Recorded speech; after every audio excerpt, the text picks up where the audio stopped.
సన్నాసిగాడు పెడతాడంట, మేమంటే దాన్ని గ్రాఫిక్స్ చేసినామంట. ఇంకా ఈయన ఏ చెప్పు తీసుకొని కొట్టాలి, ఇట్లాంటి దుర్మార్గులను ఏ చెప్పు తీసుకొని కొట్టాలి, ఎట్లా కొట్టాలో నాకు అర్థమవుతలేదు. మా వాళ్ళు ఎవరో ఆ వీడియోని అందులో షేర్ చేసిర్రు, ఎండుతున్న తెలంగాణ మాగాణం రైతు కంట నీరు అని చెప్పేసి.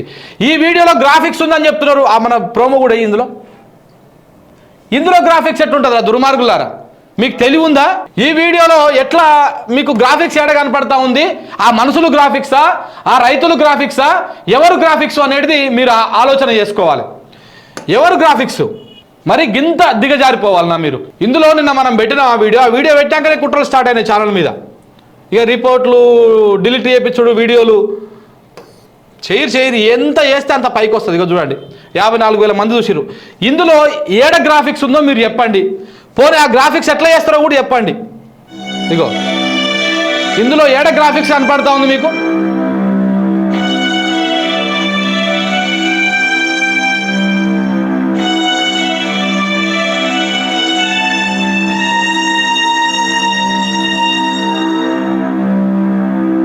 నమస్తే మిత్రులారా, నేను మీ జర్నలిస్ట్ శంకర్ని.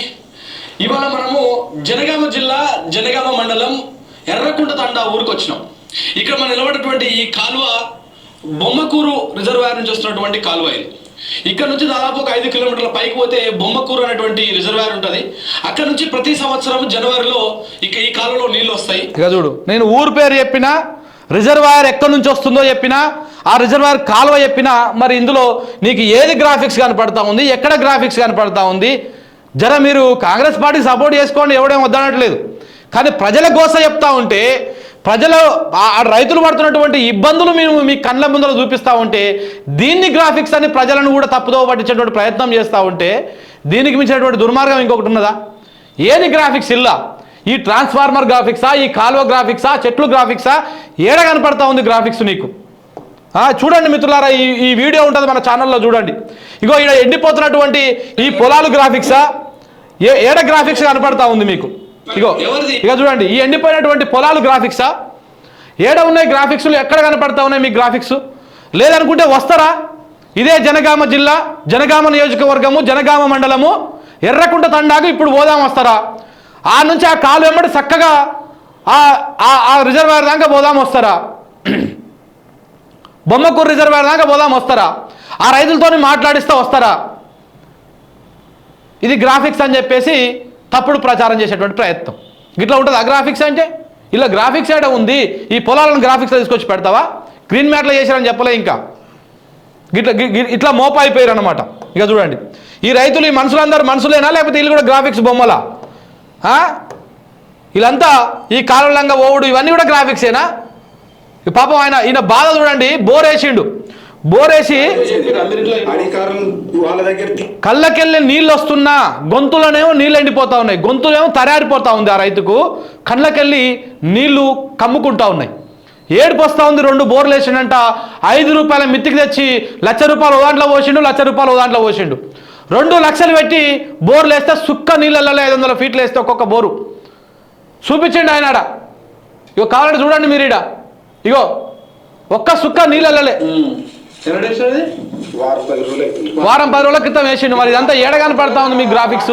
ప్రజలారా, వీళ్ళ తప్పుడు ప్రాపగండను ఇప్పటికైనా తిప్పికొట్టాలి. మనము తిప్పికొట్టకపోతే 100% ప్రజలు మళ్ళీ మోసపోయి గోసపడేటువంటి పరిస్థితి కనపడుతుంది.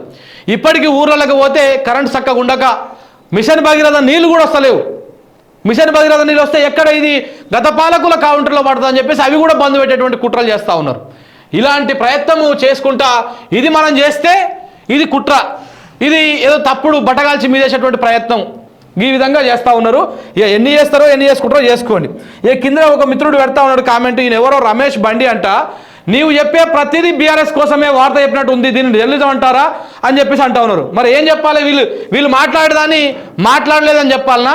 వీళ్ళు గోస పడతా ఉంటే మీకు అనవసరంగా మీరు బలిచి ఏడుస్తున్నారు, బలిచి బాధపడుతున్నారు అని చెప్పాలనా? అట్లా చెప్తే సమ్మగా ఉంటుందా నీకు? మనిషి పుట్టి కట్టబుట్టావురా రమేష్ నువ్వు? నాకు అర్థం కాదు. నోటికి అన్నం తింటున్నావా? ఈ రైతులు పండించిన అన్నమే కదా మనం తినేటిది. ఆ ఎడ్లు బర్రెలు వేసేటువంటి పెండ కాదు కదా తినేటిది, అన్నమేగా. ఆ మాత్రం సోయి లేకుండా ఒక రైతులు బాధపడుతుంటే దాన్ని కూడా బీఆర్ఎస్ పార్టీకి రాజకీయాలకు ఆపాదిస్తున్నారు అంటే మీ మైండ్లలో ఎంత విషం నిండిపోయింది. ఈ దుర్మార్గుడు మల్లిగాడు రగ్గాడు ఈ బ్యాచ్ మొత్తం కలిపి ఏ విధంగా మీ మైండ్లలో విషాలు నింపారనేది చూడండి. ఇలా వాళ్ళందరూ మంచిగానే ఉంటారు. మళ్ళీ ఆయనకి రేపు ఎమ్మెల్సీ టికెట్ ఏదో ఇస్తారు. ఇప్పుడు మొత్తుకున్నటువంటి కోదండరామ్ అనేటువంటి ఒక ముసలోనికి ఇప్పుడు ఎమ్మెల్సీ ఇచ్చారు, రేపు మాప మంత్రి అవుతాడు. వాళ్ళందరూ మంచిగానే మంత్రి పదవులల్లో కులుకుతారు. నీకు నాకు వచ్చేది ఏముండదు. ఈ విధంగా ఉందన్నమాట పరిస్థితి. సో దీన్ని కూడా తప్పుపట్టేటువంటి ప్రయత్నం. ఈ రైతుల గోస కనపడదు రేవంత్ రెడ్డి గారికి, కానీ వీళ్ళు కాంట్రాక్టర్లు ఇబ్బందులు పడుతున్నారంట, ఈ కాంట్రాక్టర్లకు పైసలు వస్తలేవంట. దీని మీద ఆయన బాధపడుతూ ఉన్నాడు. వాళ్ళకు మంచి గుర్తింపు కావాలి, మంచి ప్రివిలైజేషన్ ఉండాలి అని చెప్పేసి చెప్తా ఉన్నాడు. ఇది రైతుల మీద రేవంత్ రెడ్డికి రైతుల మీద ఎంత ప్రేమ ఉంది, కాంట్రాక్టర్ల మీద ఎంత ప్రేమ ఉంది అంటే రైతులకు చేస్తే ఏం రూపాయి రాదు. మరి అదే కాంట్రాక్టర్కి 10,000 కోట్లు రిలీజ్ చేసినామనుకో, 1000 కోట్లు రిలీజ్ చేసినామనుకో, కమ్సే కమ్ తక్కువ 100 కోట్లు నీకు కమిషన్ల రూపంలో వస్తాయి. మరి అంతే కదా. సో కాబట్టి ఆ విధంగా డబ్బులు వస్తాయి. మరి రైతులకు చేస్తే ఏమొస్తుంది? ఇప్పుడు 7,700 కోట్లు పెట్టిపోయినటువంటి పైసలని రైతులకు ఇస్తే రైతులందరూ వాళ్ళ అకౌంట్లలో పడతాయి, వాళ్ళు మంచిగా పంటలు పండించుకొని సుఖంగా ఉంటారు. గదే ఆ 7,700 కోట్లు ఇట్లాంటి కాంట్రాక్టర్ అయినటువంటి మంత్రులకు ఇస్తే ఏమవుతుంది? నువ్వు ఆ రిలీజ్ చేసినందుకు నీకు కమిషన్లు ఇస్తాడు, నువ్వు మింగి మంచిగా నిమ్మలంగా కూర్చొని డో అని డేపొచ్చు, ఈ పని చేయొచ్చు. ఇది కథ. జరిగినటువంటి వ్యవహారము ఇట్లా ఉంది. 50 రోజులు అయిపోయింది, కౌంట్ డౌన్ స్టార్ట్ చేద్దాం. మన ఛానల్లో కూడా పెడదాం కౌంట్ డౌన్. 100 రోజుల మేము పీకి కట్టగడతాము అని చెప్పారు కదా, ఇంకొక 10 రోజులు పోయినాక కౌంట్ డౌన్ స్టార్ట్ చేస్తాము. ఆ రోజు నుంచి నువ్వు రెట్టించిన దానికంటే ఎక్కువ ఉంటుందిరా బాబు. ఇంకా మేము ఏమి పూర్తి స్థాయిలో స్టార్ట్ చేయలే. రేపు ఫిబ్రవరి 1 తారీఖు నాడు ఒక దుకాణం ఉంటుందిగా మీది. ఇప్పుడు గ్రూప్ 1 ఉద్యోగులందరికీ మేము అపాయింట్మెంట్ లెటర్లు ఇస్తామన్నాడు. అది చేతగాలే. కానీ గత ప్రభుత్వం నర్సు పోస్టులు అనేది పోస్టులను ఫిలప్ చేసిరో వాళ్ళకి ఇచ్చేటువంటి ప్రయత్నం చేస్తూ ఉన్నారు. దీనికంటే దిక్కుమాలిన సిగ్గుమాలిన చర్య ఇంకొకటి ఉంటుందా? అసలు ఉండదు.